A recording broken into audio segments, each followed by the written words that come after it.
As soon as the selection of Senator Kamala Harris as the Democrat vice president candidate for the US presidential elections was announced, Indians around the world for a brief second turned ecstatic for a person of Indian roots had been nominated for such a prestigious position in the United States of America. However, soon the realization began to dawn upon Indians that having Kamala Harris in the White House is not exactly the right proposition for the Indian diaspora or India, because despite her Indian origin, she has failed to stand up for Indians. A child of immigrants, Kamala Harris is the first woman of Indian and Jamaican descent who could become the Vice President of USA. Daughter of Dr. Shyamala Gopalan Harris from Chennai, she has now become the first American of Indian and Asian descent to run on the vice presidential ticket in the US. Dr. Shyamala, a cancer researcher in Berkeley, passed away in 2009. Kamala Harris's Jamaican-American father, Donald Harris, an economist, taught at Stanford University. However, those putting Kamala at the pedestal owing to her Indianness should understand that she embraces not her Indian side, but for the longest time has identified herself as merely Black American, distancing herself from her Indian roots. Kamala has distanced herself from Indian symbolism, and it was only after she started running for the presidential nomination last year that she started embracing it more openly, perhaps to woo Indian American donors. The appointment of Kamala Harris might have been good optics for the press, especially for the likes of CNN, who up until now had to carry the dead weight of Joe Biden all around.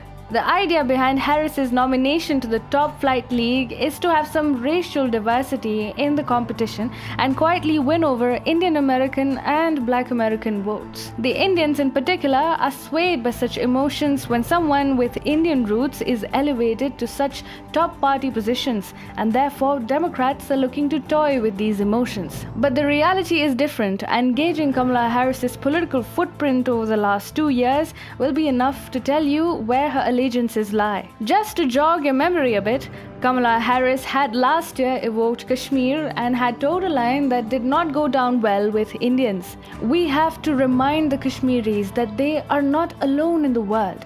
We are keeping a track on the situation. Kamala Harris had said this in a statement last year when she was seeking the presidential nomination from the Democratic Party. Her statements show that she has fallen for Pakistani propaganda and might even have a soft side for India's arch nemesis. Not only did she interfere in India's internal matter, but also has never spoken about the genocide and forced exodus of Kashmiri Pandits and Pakistan-funded terrorism in the Kashmir Valley.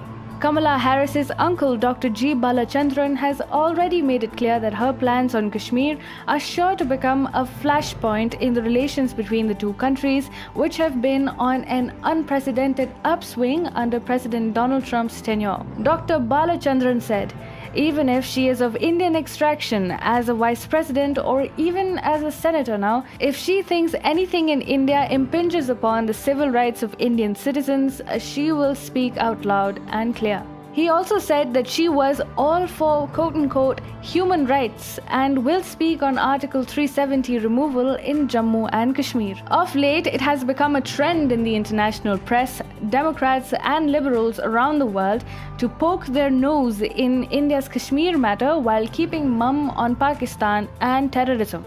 Jeremy Corbyn of the United Kingdom had learned this the hard way, and if Kamala Harris keeps ruffling the feathers in this direction, then it wouldn't be a hyperbole to say that the Indian American voters and affluent donors will ditch her, despite the color of her skin. Kashmir has always been India's own territory, and making unsubstantiated claims of human rights violations will not go down well with any government in India.